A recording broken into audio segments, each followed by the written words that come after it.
еще в пижаме, да я такая счастливая. Я уже готова была идти на пересдачу, я уже это приняла. Смотрю, а у меня позитивный. Слышала, что тут креветки есть свежие по хорошей цене. Это самый-самый вкусный белорусский квас. Я сделала карту побыта, и по этой карте побыта я не могу работать. Если бы я знала, что это, я бы знала, что это. А я не знаю, что это. Лодь создана, чтобы здесь снимать какие-нибудь фильмы. И желательно фильмы ужасов. Нужно больше гулять по Лоде. Лодь очень перспективный город. Обязательно когда-нибудь сделаю экскурсию по этому кабинету.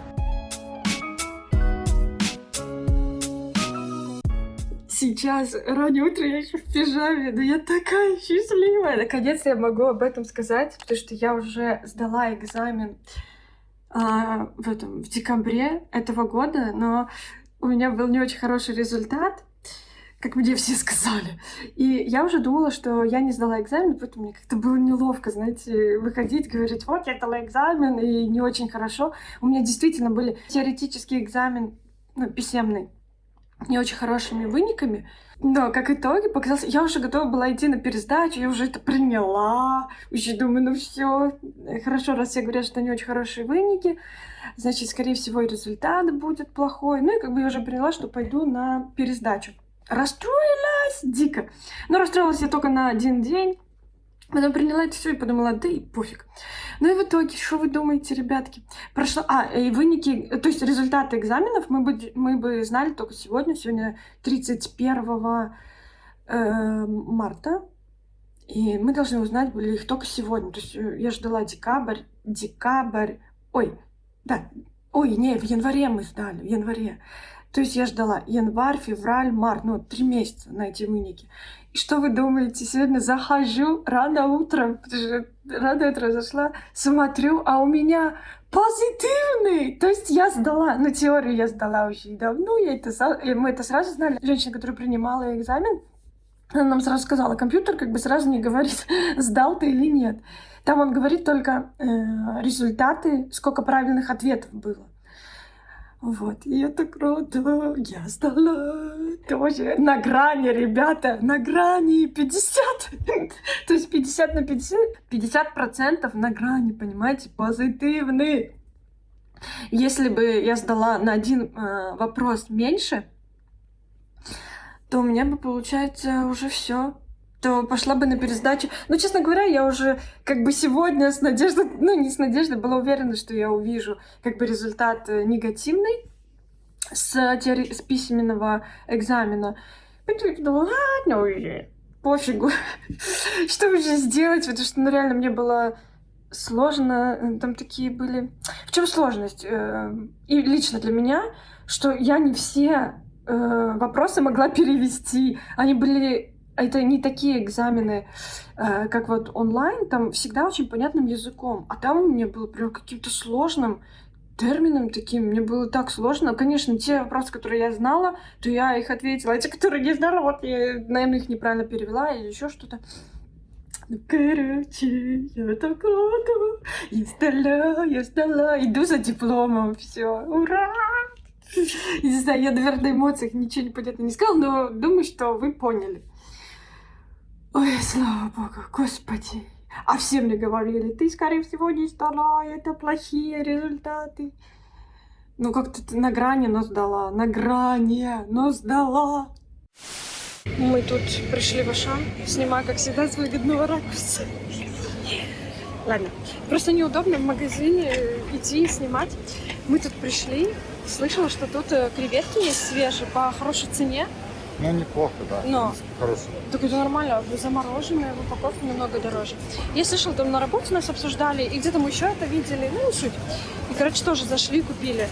Вот мы купили 1,5 килограмма. Есть там еще свежие, есть вот такие. Эти 53, там есть еще за 58. Решили попробовать самые дешевые. Попробовать, как они немножко подваренные. Вообще так классно. Попробую, расскажу. Я тут первый раз увидела, что продается замороженная, разделанная полностью селедка свежая. Такая вот скумбрия. Вообще здорово. Но их так много, если бы на по одной, я бы взяла тоже бы. Может, как-нибудь засолила. Вот это вот прям вообще хорошая, жирненькая. Первый раз за бесплатно нам дали Линдер конфетки. Тут сейчас ну не промоция, а просто женщина стоит и раздает конфеты Линд. Но она просто таким образом хочет, чтобы купили их продукцию. Как называются такие люди? Промоутеры. Да. Супер. Так приятно. Вернулись с Сашком с Ашана. Одна из главных покупок, это, конечно, покупка кваса. Мы хотели большую бутылку купить, но не было, к сожалению, был только литр. Это самый-самый вкусный белорусский квас. Вот попробуйте. Кто еще не пробовал, очень советую. Ну, те, кто живут в Беларуси, жили в Беларуси, они-то знают, какой-то превосходный вкус. Дальше. Я уже не стала вам показывать много покупок, потому что уже все разложила. И купили такую пиццу, нам вот сейчас по-быстренькому поесть. 380 грамм с ветчиной и грибами. Ну, тут видно, в принципе, ветчина, грибы. Я свои добавлю еще. Сыр. Думаю, будет вкусно. Еще прикол. Вчера начала смотреть «Татьянин день». Представляете, вспомнила этот сериал. И, господи, он 2007 года, что ли. Я помню, малая была. Мы с бабушками смотрели и не пропускали ни одной серии. Это был как ритуал. Прийти, 8 часов, 6 часов вечера дождаться, всем усесться, семечки взять и начать смотреть. И серия прошла вместе с рекламой идеально, час прошел идеально. Потом всем обсуждать, вечером обсуждать всех героев. Ну, короче, было классно. И вот мне что-то ностальгия, я вспомнила, уже 10-ю серию смотрю. Массакр, 1 мая, ребят. Солнце есть, но холодина просто дичайшая. Так не холодно. Я сейчас была в офисе у нас, ну, по работе, там, по рабочим вопросам. Ой, короче, расскажу в 2 словах, что там происходит. Я сделала карту побыта, и по этой карте побыта я не могу работать. Но можно будет работать, если у меня будет разрешение. Это разрешение должен сделать, кто-то шеф, короче, кто-то из работы. Не могу. И тут снимают, и все смотрят. Вот, ну и, короче, вам в 2 словах рассказала, что и как. Вот, и иду тут, иду на работу. У меня еще есть время, изобрела тут такое красивое место. Тут не была никогда, напротив вокзала, что ли. Не знаю, короче, это в центре. Сейчас покажу. Вообще классно. Тут трубы. Чё, куда? Я вам все тоже покажу. Вот я стою вот под этими трубами. Ой, так. Это прямо центр города. Вот это, кстати, библиотека. Сейчас покажу тоже с другой стороны. Это какая-то башня. Знаете, в Беларуси похоже водоснабжение, какая-то башня. Тут я не знаю. Но вообще как-то тут прям... Это тут может музей? Или нет? Сама хожу, изучаю, потому что у меня есть время. И почему бы и нет? Короче, здесь раньше что-то было однозначно. Ну, может, какая-нибудь очередная ткацкая фабрика разваленная. Сейчас вот сделали такой, типа, музей, в который можно походить, посмотреть. Музей открытого неба. Под открытым небом. Не, ну вообще прикольно, скажите. Центр Лоди выглядит здорово. Мне нравится. Тут есть на что посмотреть, есть где походить, погулять, поглазеть на что. Вот, например. Но это явно что-то разрушенное. Смотрите. Идет в глубину. Сейчас покажу. Вон туда. Типа как в метро. Может тут уголь какой добывали. Ребят, ну не знаю, просто включила фантазию. Вот здесь прям классно, да? Хорошо, идем дальше. Вот что-то тут еще можно посмотреть. Сама тут первый раз. Что-нибудь видно? Нифига не видно. Вообще все грязно. Дождь шел. Ничего не видно. Там такая детская площадка. У меня так замерзла рука, что капец. Вот еще какой-то агрегат. Не, ну здорово, скажите. Если бы я знала, что это, я бы знала, что это. А я не знаю, что это. Это что за какая-то, я не знаю. Даже страшно включить фантазию, потому что первая моя мысль, что это атомная бомба. Я думаю, что это выглядит примерно так. Ёжик какой-то.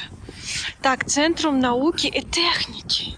А, видите, это значит Центрум науки и техники. А вот вам и наука, и техника прям на улице. Прикольно, что я сюда забрела, скажите. А, да, вон музей, мы тут же где-то были. А вот площадка детская. Клевая. Ребят, я вспомнила, мы тут с Сашей были в этом музее. Тут по каким-то дням бесплатно можно пройти. Но это, конечно, не такой музей, как Коперника, хотел сказать Перника, как Коперника. Но тоже неплохо посмотреть можно. Еще когда приезжали сюда, в Лодзь, иду в другую сторону. Еще когда приехали сюда в Лодзь, вот только вот приехали, мы ходили в эти музеи, в этот музей. Это, конечно, прикольно было. Если у вас есть свободное время, вы живете в Лодзи, и в это свободное время бесплатно можно сходить в какие-то разные музеи, а тут их достаточно. Обязательно этим пользуйтесь, почему бы и нет, если есть такие бесплатные дни. Вот получается, видите, сколько разных приспособлений можно было пользоваться, чтобы попасть под землю. Это какой-то лифт, он же лестница. Ой, это вообще фиг пойми что. Что это может быть? Какой-то робот. Он двигается, он колесики. Как там говорят классики. Если бы мы знали, что это такое, мы бы знали, что это такое. Мы не знаем, что это такое. Блин, класс. Вот иду туда. Я посмотрю. То есть, вот это, получается, вот там остановка. И вот напротив остановки виден вот этот музей всегда. Очень классно. Вот здесь можно посмотреть по плану, где что находится. Центр науки и техники вы видели, центр комиксов.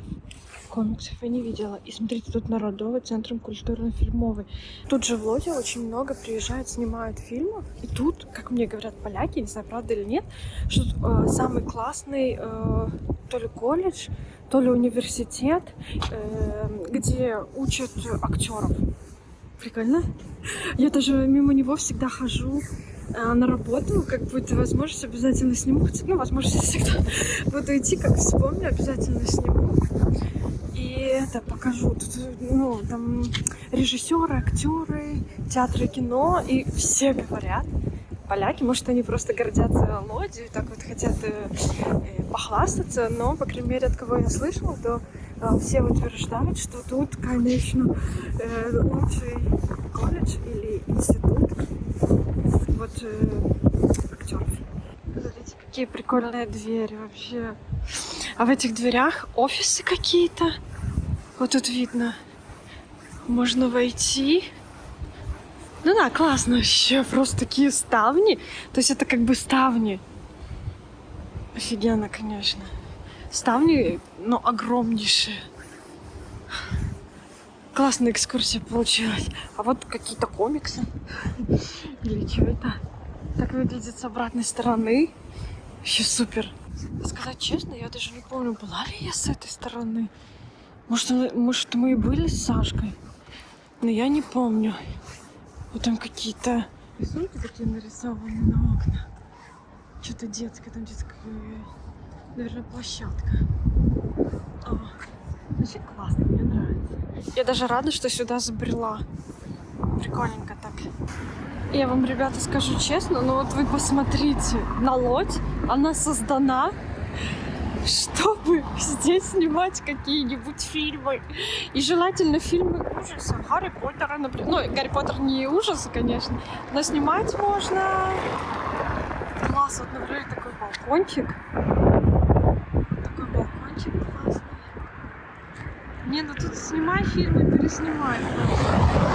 Такой все-таки можно и мрачный снять, можно найти какие-нибудь классные улочки.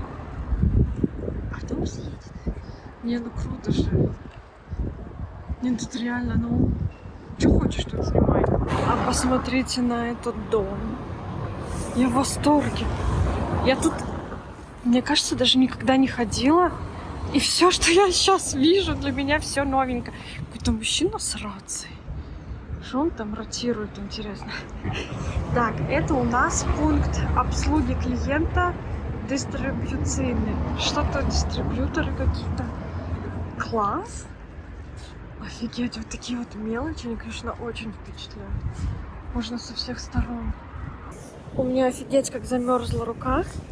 Но я не хочу останавливаться, потому что сама иду по этому пути первый раз. И просто офигеваю, сколько всего я пропускаю. Потому что я иду совершенно другим путем домой. Ну и как бы не пересекаюсь никогда с этой улицы. Вот сейчас покажу, какой классный дом отстроили в таком лодском стиле с красного кирпича. Потому что в Лодзе красный кирпич, ну это как бы визитная карточка этого города. Вот этот дом, сейчас немножко покажу поближе. Офигеть, да? Такой современный, классный, такие балконы. Я, конечно, люблю, чтобы окна были в пол. Мне это нравится больше. А, вон там он есть. Там вот есть окна в пол. Здорово. Вот именно с красного кирпича, конечно, создает такую атмосферу. Вот дом тоже старенький, но отреставрирован. Там, наверное, такие, знаете, высокие потолки. Вообще классно. Это получается такой подъезд. Просто ты выходишь с подъезда, и у тебя тут остановка. Это вообще офигеть. Это просто какой-то лухари. Лухари дом. Представляете, как удобно. Если вышел, на остановку сел 2 минуты, и тут только автобусы ходят. Ну и, к сожалению, в центре города можно встретить и вот такие места. Просто, чтобы вы понимали. Новый дом, который я вам показала. И старый, заброшенный, никому не нужный. Не, ну там кто-то живет, машина, окна. Но и, конечно же, граффити. Вот один из претендентов на лучший город и по количеству граффити в городе. Поэтому вот еще один из многочисленных граффити. Не, прикольно, да? Вот еще факт. Мои шефы всегда приносят нам бесплатные билеты на сеткувку сходить. Они являются спонсорами одной из команд. Девчонки играют. И они всегда с ними ездят в разные города, их поддерживают. И вот нам достаются такие бесплатные билеты. Может быть, когда-нибудь схожу. Мы как-то никогда не ходили, но просто всегда, когда попадаются билеты, у нас все время с Сашей на это времени, на это. Какие-то другие планы, к сожалению, но я планирую сходить когда-нибудь точно.